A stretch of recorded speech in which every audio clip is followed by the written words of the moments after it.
Ranganathan. I am the marketing chair on the board of Indie Meme.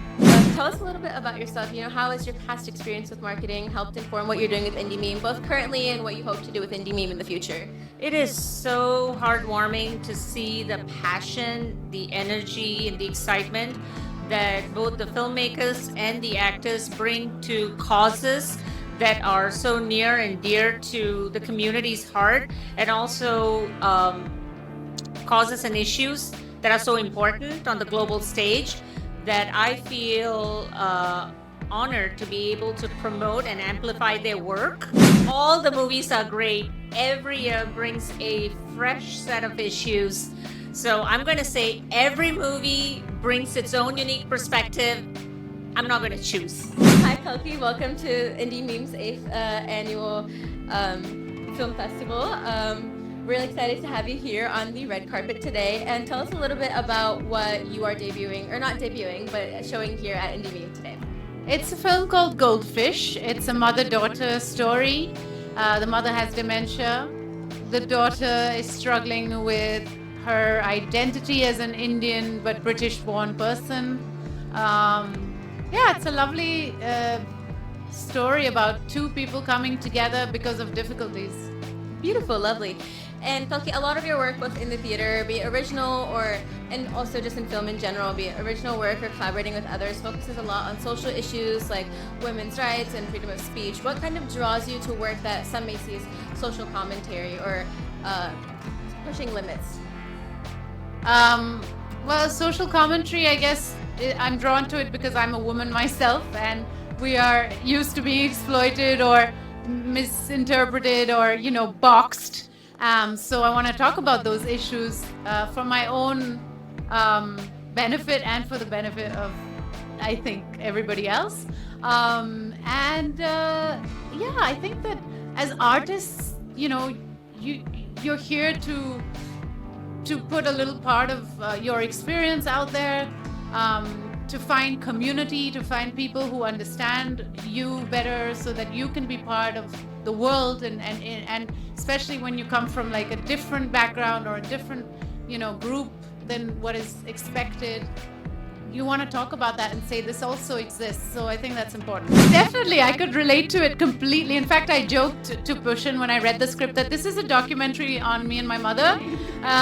And I absolutely, feel this identity crisis being Indian and French, and, where do I belong? And I know what that feels like. Of course, it's a different situation. She's British and Indian, but yeah. Lovely. And then, so I was just kind of going to ask you about, so Goldfish, this is not the first time Goldfish is being seen by an audience. It's been seen by multiple audiences. Do you feel like different audiences have interpreted it or seen it, received it in different ways? Yes, for sure. I mean, the first audience we had was actually in Busan. So it was a non-English speaking audience. It was a very quiet audience, and we were a bit worried, like, oh my God, are they watching the film or are they sleeping? And then in the Q&A, we saw them light up, and they had so many questions. And I realized that, they really identified with many of the things, even though it wasn't the same culture, it wasn't the same language. My name is Alaudin Ullah, director and star of the film In Search of Bengali, Harlem. Wonderful. So I've heard a lot about this film and how it has a personal connection to maybe you, your life, your story. Would you like to talk a little bit about how this film came about in relation to your identity and your experiences? Yeah, well, as a comedian, I'm always used to being silly and just goofy. But when I went to work in Hollywood, I was in my early 20s, and I really didn't like the roles that I was reading for. They were very stereotypical. So I knew that there was a group of Bengalis that, weren't terrorists or cab drivers. So I wanted to be a prototype, not a stereotype. So when I came back home to New York with the help of my good friend Vivek Bald, who's also the co-director, we wanted to kind of explore this lost history of that first wave of Bengali men that left what is now called Bangladesh and landed in New York and started, a world of, creating entrepreneurship by having these restaurants, and that became what is now known as the Indian culinary restaurant business. So these men who were literally dishwashers and became these restaurant owners, they've never been honored, and that that sort of generation that story hasn't been told. So I thought, there's a lost history that exists, and we accidentally came upon, a lost generation and a lost history. So I feel it isn't just a journey about my dad, but it's about this lost history. And although there is funny moments, the music that's in it is incredible. Our soundtrack is amazing. We've got everything from rap to jazz to traditional Bengali music. We also have a Run DMC number in there. So we feel it's one of the most unique documentaries that covers the worlds of what is, Bangladesh, Bengali Muslim, and sort of the world that I grew up, which is really like New York to the 10th power. I'm myself, Romi Meitei. I'm a filmmaker. My film is all about, my film's name is Our Home in English title. Ekweegi Yum is the original title. And tell us a little bit about your film. What sort of message does it promote, or what story does it tell? Yeah, my film is all about the displacement which is taking places all over the world. So how this displacement, the process of globalization, can affect a small community. So once the small community has been affected by all this mindless kind of development, that all the small communities is once they live together by sharing economies and everything flown away like a bird, for their struggle for existence and for their livelihood. My name's Pushan Kripalani. I'm the director of Goldfish. Lovely. So I know Goldfish has debuted in front of a few audiences before. As the director, I'm sure you know films aren't always interpreted the same way. So do you feel like audiences in different places have reacted and interpreted your film differently? Yes, is the short answer.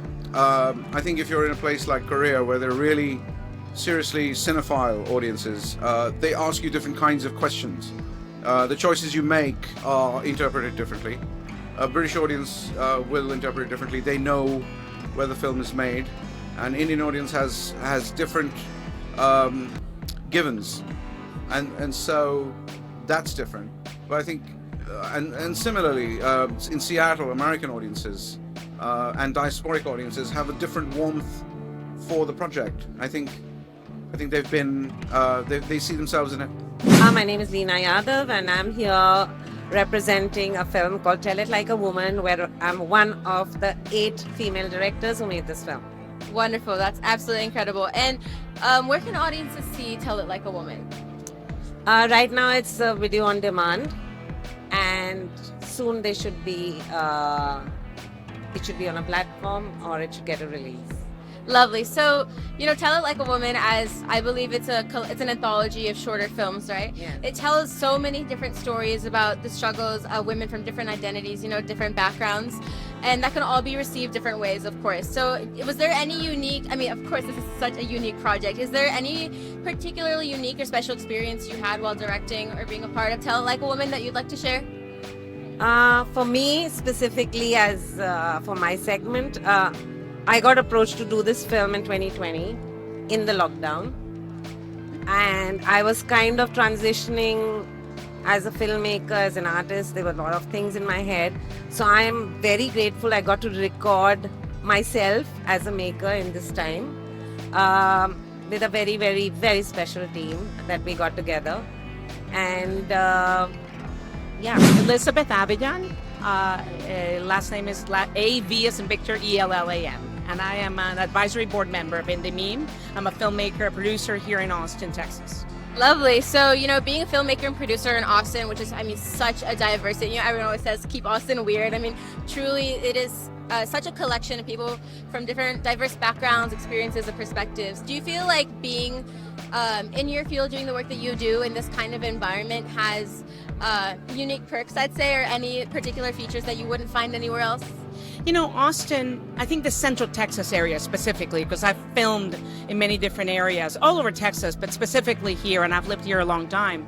I've just seen it grow, not only because the universities in the area have gotten stronger and more diverse, but also because from there come the pool of people that work in our films, and hopefully it'll get more and more diverse, more inclusive, and the young people that come out of there, we get to train them, we get to help them realize their dreams being in the film business. So I know you have a background with filmmaking and kind of, I mean, obviously, of course, a big background with film. How do you feel like that kind of informs what you take away from this film festival and what you take away from the stories we see tonight?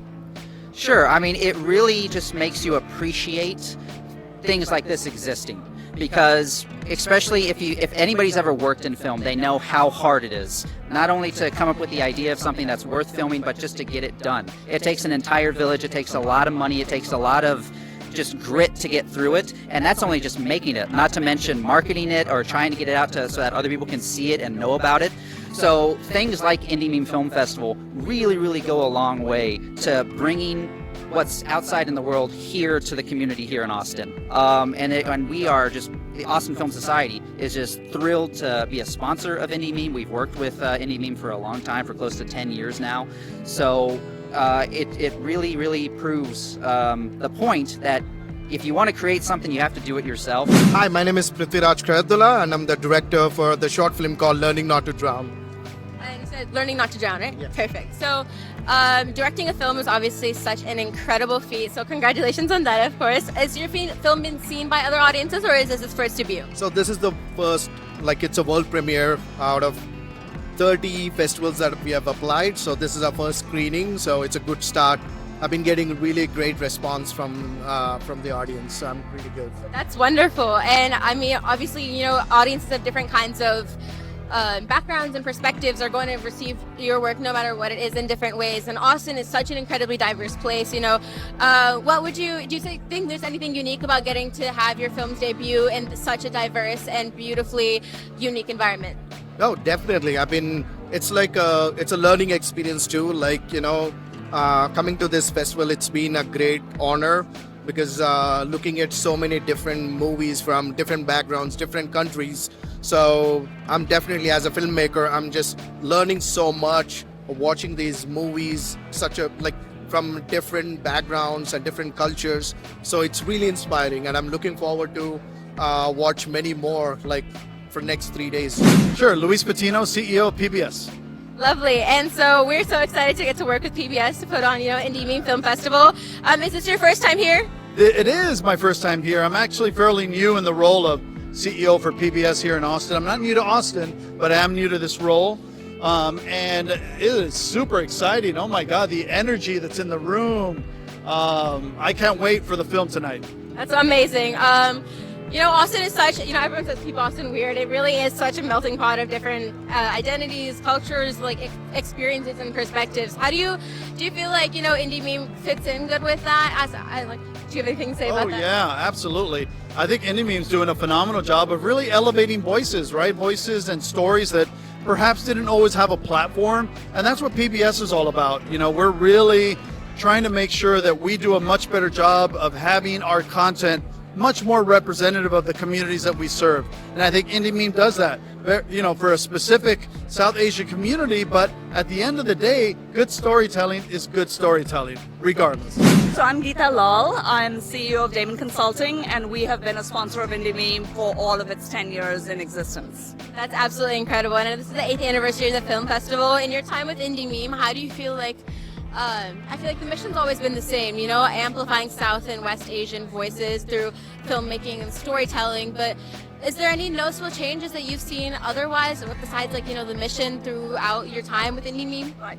So a couple of things. One, I think geographically we have diversified a little bit more. When we started out, it was a little India focused. And we really broadened into South Asia, into Iran, Persia, and, you know, consciously as part of strategic planning, when we did that recently, we wanted to expand the geography, right? So that's one thing that is different. I think also just maturity of the organization. You know, when you start out, it's young, and you know, the films that you can acquire as well as the presence that you have at the festival is not what it is today.